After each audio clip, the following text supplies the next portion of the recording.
بنگلہ دیش میں ایک ہندو مذہبی رہنما کی گرفتاری کے بعد بھارت اور بنگلہ دیش کے درمیان کشیدگی خطرناک حد تک بڑھ گئی ہے۔ بھارت میں ہندو گروپس کا کہنا ہے کہ مسلم اکثریتی ملک میں ہندوؤں کو ٹارگٹ کیا جا رہا ہے، لیکن ڈھاکہ کا کہنا ہے کہ یہ الزامات بالکل بے بنیاد ہیں۔ ناظرین، بنگلہ دیش کے حکام کا کہنا ہے کہ بھارتی میڈیا اور سوشل میڈیا صارفین جھوٹی خبریں پھیلا رہے ہیں۔ دونوں ممالک کے تعلقات اگست سے خراب ہوئے جب طالب علموں کی تحریک نے آمرانہ وزیر اعظم شیخ حسینہ کو اقتدار سے باہر کر دیا۔ وہ بھارت بھاگ گئیں اور وہیں پناہ لے لی ہے انہوں نے۔ 25 نومبر کو ڈھاکہ کے ایئرپورٹ پر چنموئے کرشنا داس نامی ہندو مذہبی رہنما کو غداری کے الزام میں گرفتار کیا گیا۔ ان پر الزام تھا کہ انہوں نے چٹاگانگ شہر میں اکتوبر کے ایک جلسے میں بنگلہ دیشی قومی پرچم پر بھگوا ہندو جھنڈا لہرایا ہے۔ داس ملک میں مذہبی اقلیتوں کے حامی رہے ہیں اور جولائی تک وہ international society of Krishna consciousness یعنی اسکون کے رکن بھی تھے، لیکن بچوں کے ساتھ بدسلوکی کے الزامات کے بعد انہیں وہاں سے بھی نکال دیا گیا ہے۔ ناظرین، داس کی گرفتاری پر ان کے حامیوں نے احتجاج کیا اور چٹاگانگ عدالت کے باہر ایک مسلمان وکیل کو قتل کر دیا۔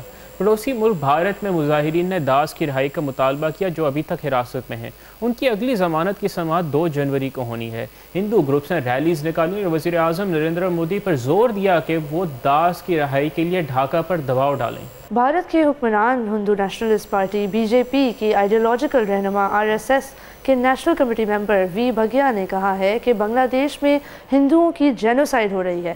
ان کا کہنا تھا کہ اقلیتی ہندوؤں کو قتل اور ریپ کیا جا رہا ہے، ہندو مندروں اور املاک کو تباہ کیا جا رہا ہے، جبکہ محمد یونس کی عبوری حکومت خاموشی سے یہ سب دیکھ رہی ہے۔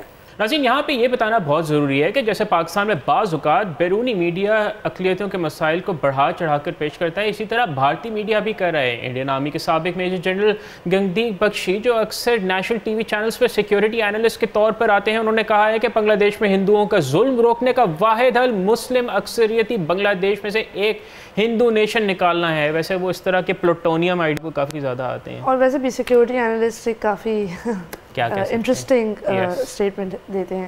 انہوں نے ایکس پر یہ بھی کہا ہے کہ محمد یونس کے تحت بنگلہ دیش ریڈیکل جہادیزم کی طرف مڑ گیا ہے۔ یہ اپنی ہندو اقلیتوں کو جینوسائیڈ کے ذریعے نکالنا چاہتا ہے اور لڑائی کے لیے بےتاب ہے۔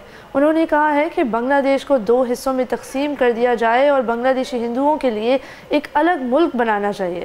2 دسمبر کو غصے میں آئے ہندو مظاہرین نے شمالی مشرقی بھارتی سرحدی ریاست تریپورہ میں بنگلہ دیش کے ڈپٹی ہائی کمشنر کے دفتر کو تباہ کر دیا۔ ناظرین، بنگلہ دیش کا موقف ہے کہ حسینہ کی برطرفی کے بعد ہندوؤں پر تشدد کے واقعات ہوئے، لیکن یہ تشدد مذہب کی بجائے سیاست سے متاثر تھا۔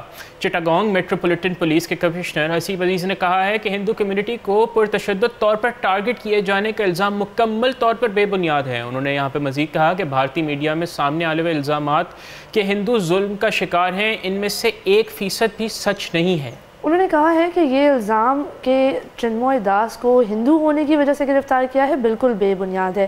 ان پر غداری کا الزام بھی لگایا گیا ہے اور انہیں قانون کے مطابق گرفتار کیا گیا ہے کیونکہ وہ تشدد کو ہوا دے رہے تھے اور کچھ تقریب کار سرگرمیوں میں بھی ملوث تھے۔ کسی کو بھی کسی منظم ہندو مخالف نفرت کے حملے میں ٹارگٹ نہیں کیا جا رہا۔ ناظرین، بنگلہ دیش کے سابق سفیر خلیل الرحمان نے کہا ہے کہ سابق وزیر اعظم شیخ حسینہ اور بھارت میں موجود دیگر لوگوں نے یہ کہتے ہوئے ایک منظم غلط معلومات کی مہم شروع کر دی ہے کہ ہندو جینوسائیڈ کا سامنا کر رہے ہیں بنگلہ دیش میں۔ انہوں نے یہاں پہ مزید یہ بھی کہا کہ وہ سب بنگلہ دیش کو غیر مستحکم کرنا چاہتے ہیں۔ ڈھاکہ یونیورسٹی کے لیفٹ کے جھکاؤ رکھنے والی اسٹوڈنٹ یونین کے صدر میگملر باسو نے جو خود بھی ہندو ہیں، انہوں نے کہا ہے کہ بنگلہ دیش میں کشیدگی اور تشدد کو ہندوؤں کے خلاف جینوسائیڈ کہنا ایک شرمناک جھوٹ ہوگا۔ باسو نے تسلیم کیا ہے کہ حسینہ حکومت کے زوال کے بعد کچھ سماج دشمن عناصر نے فائدہ اٹھاتے ہوئے کچھ ہندو مندروں کو گرایا اور گھروں پر بھی حملے کیے۔ ناظرین، بہت سے لوگوں نے دونوں ممالک کے درمیان کشیدگی بڑھانے کے لیے بھارت کے مین سٹریم اور سوشل میڈیا پر فیک نیوز پھیلانے کا الزام لگایا۔ فیک نیوز کے تدارک اور fact checking organisation rumour scanner کے head of operation Sajjad Hussain Chowdhury نے بتایا کہ عوامی لیگ کی حکومت کے زوال کے بعد سے بھارتی میڈیا اور ہندو نیشنلسٹ ایکس اور فیس بک اکاؤنٹس بنگلہ دیش کے بارے میں فیک نیوز پھیلا رہے ہیں۔ انہوں نے کہا کہ کئی بھارتی مین سٹریم میڈیا آؤٹ لیٹس نے بھارت میں دیوی کالی کے مجسمے کو ڈبوئے جانے کی رسم کی ویڈیو دکھائی ہے اور دعویٰ کیا ہے کہ یہ بنگلہ دیش میں اسلام پسندوں کے ذریعے مندر کو تباہ کرنے کے مناظر ہیں۔ بھارت میں ایک ہندو مذہبی پروگرام کی ویڈیو کلپ کا استعمال کرتے ہوئے جس میں کچھ خواتین پیروں تلے کچلی گئیں، بہت سے بھارتی ہندوتوا حامیوں نے ایکس پر لکھا ہے کہ یہ ہندو خواتین تھیں جنہیں بنگلہ دیش میں اسلام پسندوں نے ریپ کر کے قتل کر دیا۔ ناظرین، رومر سکینر کے مطابق 12 اگست سے 5 دسمبر کے درمیان کم از کم 49 بھارتی میڈیا آؤٹلیٹس نے بنگلہ دیش کے بارے میں 1 درجن سے زائد جھوٹی خبریں پھیلائیں۔ ڈھاکہ کے سیاسی تجزیہ کار زاہد الرحمان نے کہا کہ بنگلہ دیش میں ہندو مظلوم ہیں کا بیانیہ بھارت کی موجودہ حکمران پارٹی کے شناختی سیاست کے مطابق ہے۔ بنگلہ دیش میں ہندوؤں کی حالت خاص طور پر دیہی علاقوں میں خطرناک ہو رہی ہے، لیکن ان کی زندگیوں کو ہندوتوا پروپیگنڈا مزید مشکل بنا رہا ہے۔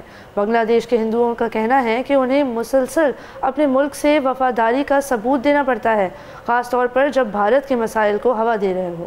ناظرین، ڈھاکہ کے اہم انجینئرنگ کالج BUET کے 27 سالہ ہندو طالب علم ابروشومے پیاس نے بتایا کہ ہمارے مذہبی مقامات کی 90% تعداد بھارت میں ہے اور ہمارا تعلق وہیں سے ہے، لیکن بنگلہ دیش کے زیادہ تر ہندو موجودہ بھارتی حکومت یا اس کی ہندوتوا انتہا پسندی کی حمایت نہیں کرتے۔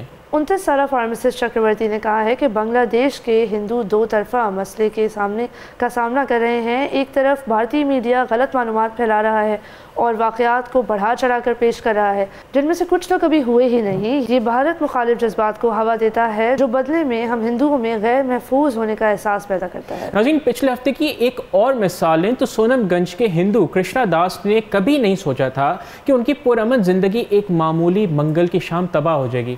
وجہ تھی توہین مذہب کا الزام۔ ایک نوجوان ہندو آکاش داس نے مبینہ طور پر فیس بک پر قرآن شریف کے بارے میں توہین آمیز تبصرہ کیا۔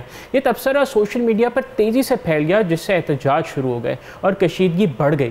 بنگلہ دیش کے سابق سفیر نے کہا ہے کہ سابق وزیر اعظم حسینہ کی حمایت کرنے کی غلطی کے بعد بھارت اپنی ناکام بنگلہ دیش پالیسی پر ضد کر رہا ہے۔